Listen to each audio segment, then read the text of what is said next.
अगर मैं house hold goods की बात करूं तो यहाँ पर credit cards, EMIs and loans के ऊपर बहुत 90 रुपीज से वो कवर कर रुपीज की तरफ रिकवरी उसने जरूर करी है। हाँ, उन लोगों को थोड़ा सा डिफिकल्टी आ सकती है जो कि बाहर से इंपोर्ट कर रहे हैं। आरबीआई ने जो अनाउंसमेंट्स किए हैं कौन से वाले इंपॉर्टेंट है स्टॉक्स के लिए? बहुत सारे मेजर डिसीजन है, जैसे कि इंडियन इकोनॉमिक ग्रोथ को 6.8% से इंडियन जीडीपी ग्रोथ है जो कि मैंने आपको बताया % से आरबीआई को स्ट्रिक्ट मेजर्स कुछ लेने पड़ेंगे। अदरवाइज फंडामेंटल एनालिसिस की बात करूं तो बाजार थोड़ा सा, लेकिन जो लोग स्टॉक्स में इन्वेस्ट नहीं कर रहे हैं या गोल्ड नहीं खरीद रहे, we are talking about layman, वो लोगों के लिए आप इंफॉर्मेशन शेयर कर सकते हैं।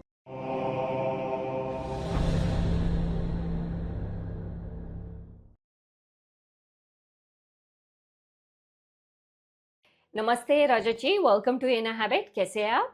नमस्कार श्रुति जी, मैं बहुत अच्छा।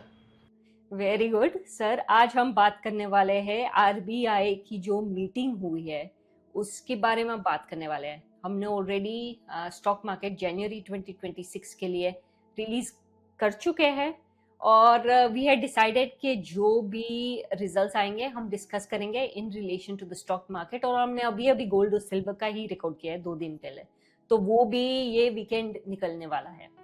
तो आप हमें बताइए, आज की जो मीटिंग थी, आरबीआई ने जो अनाउंसमेंट्स किए हैं कौन से वाले इंपॉर्टेंट है स्टॉक्स के लिए और गोल्ड और जो भी हम बात करने वाले हैं उसके बारे में?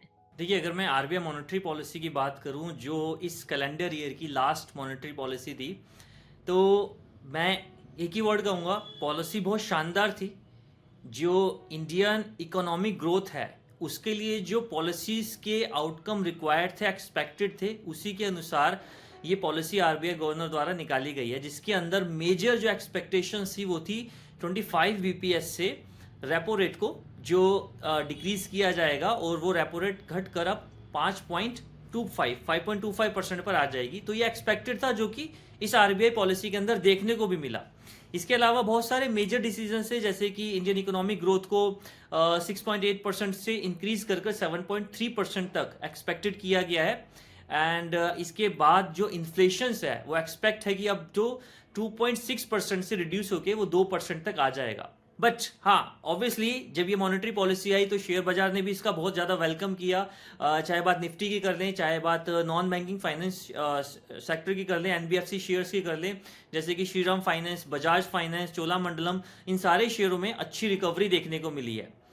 बट एक बात है जो मुझे लगता है कि अगर मैं डॉलर एंड रुपी की जो एक फ्लक्चुएशन देखूं, वहां पर थोड़ी डिसअपॉइंटमेंट देखने को मिल रही है। हालांकि आरबीआई पॉलिसी आने के बाद में जो 90 रुपीज का एक डॉलर रुपीज ब्रीच कर गया था लेवल, और काफ़ी जो डिक्रीज हो रहा है रुपीज, उसके बाद 90 रुपीज से वो कवर करके 89 रुपीज की तरफ रिकवरी उसने जरूर करी है। बट मुझे ऐसा लगता है कि डॉलर के अंदर दोबारा से डेप्रिसिएशन देखने को मिलेगा एंड 90.50 पैसा तक जो डॉलर दोबारा आपको रिडक्शन इसमें देखने को मिलेगी रुपीज में।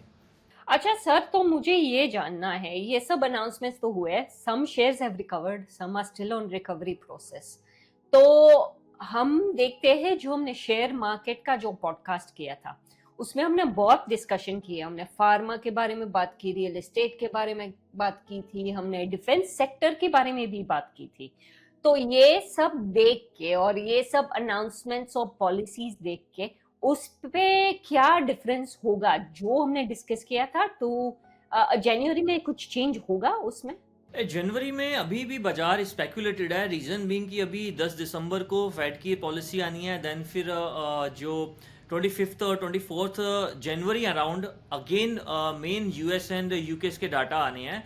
तो बाजार अभी भी एक हाई होप में है, एक्सपेक्टेशन में है, और यहाँ पर उम्मीद यही लगाई जा रही है कि ये जो रेट करेक्शंस हो रहे हैं ये बाजार को एक टेम्परेरी सपोर्ट तो दे रहे हैं, बट जो लॉन्ग टर्म सपोर्ट है वहां बाजार थोड़ा सा मुझे लग रहा है कि अपने एक सैचुरेशन पॉइंट पर आ चुका है और यहां सर उसमें करेक्शन देखने को मिल सकती है। अगर मैं कैलेंडर ईयर की बात करूं तो टोटल 125 बीपीएस से ये 2025 के अंदर रेट रिडक्शन हो चुका है, जिसके अकॉर्डिंग बाजार को थोड़ा सपोर्ट तो मिला है।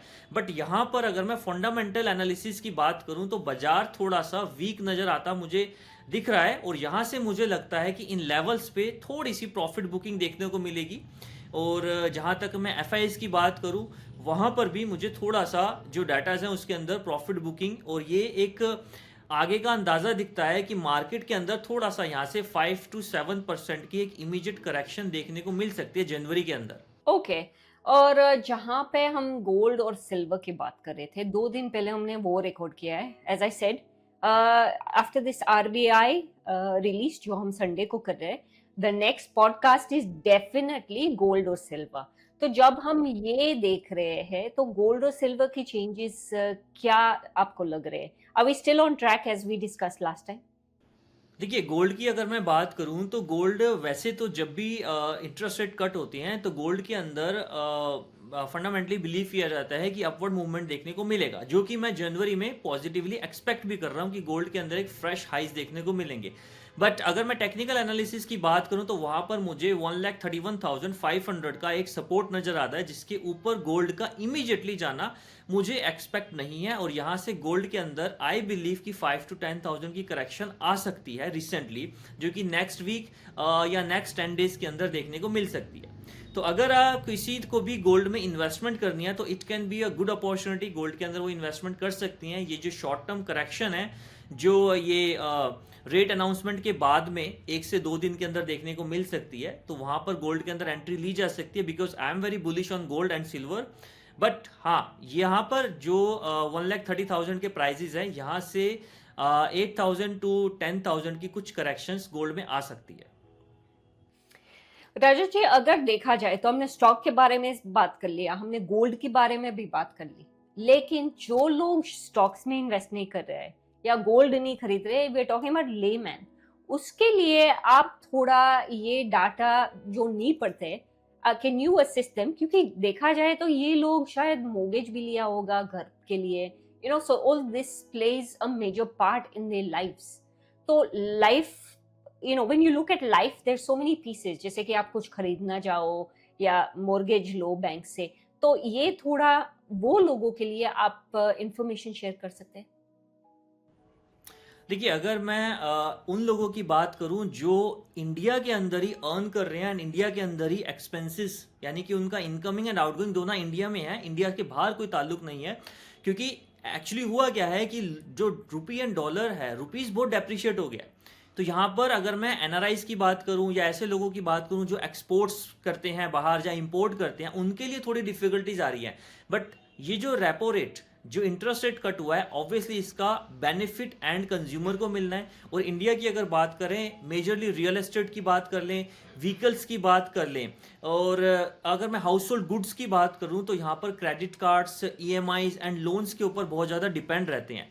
तो ऑब्वियसली उनको परचेजिंग पावर मिलेगी। और मैं ये कह सकता हूं कि आरबीआई ने जो 1 लाख करोड़ का एक मार्केट इंडियन इकोनॉमी के अंदर जो एक इंजेक्ट किया है फंड्स को, वो सारी पब्लिक को बेनिफिट देगा और उनकी परचेजिंग पावर को बूस्ट करेगा। और यहाँ पर उनको रुपीस की वर्थ ज़्यादा मिलेगी। तो मेरे को ये एक्सपेक्ट है कि इस डिसीजन से रियल एस्टेट सेक्टर के अंदर बूस्ट मिलेगा, थोड़ा सा सपोर्ट मिलेगा।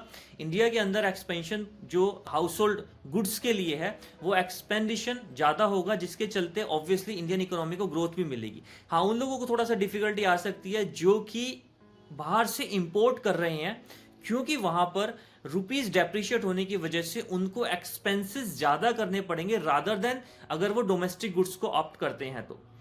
तो ऑब्वियसली इंडियन इकोनॉमी के लिए और जो पीपल हैं उनके लिए ये डिसीजन, आरबीआई का डिसीजन बहुत ही अच्छा है। एंड ये डिसीजन लेना मैंडेटरी भी था, क्योंकि अगर इस मीटिंग के दौरान ये डिसीजन नहीं लिया जाता तो future upcoming RBI monetary policy के अंदर इसको रिड्यूस करना थोड़ा सा डिफिकल्ट हो जाता कंपैरेटिवली। तो I really welcome all this outcome of monetary policy and I believe कि ये लॉन्ग टर्म शेयर मार्केट के लिए भी और इंडियन इकोनॉमी के लिए भी, दोनों के लिए बहुत ज़्यादा बेनिफिशियल रहेगा। सर, हमारा तो इन्फ्लेशन कम ही नहीं हो रहा। हमने सोचा था we on the right track, तो हमको यहाँ पे बहुत प्रॉब्लम हो रही है। So I am really surprised कि वहाँ पे आपके इंटरेस्ट रेट्स कम हो रहे हैं, आपका inflation is only 2% I think, right, which is fantastic. हमारा यहाँ पे अभी 3.8% हो गया है। हाँ, we are trying to bring it down to 3%।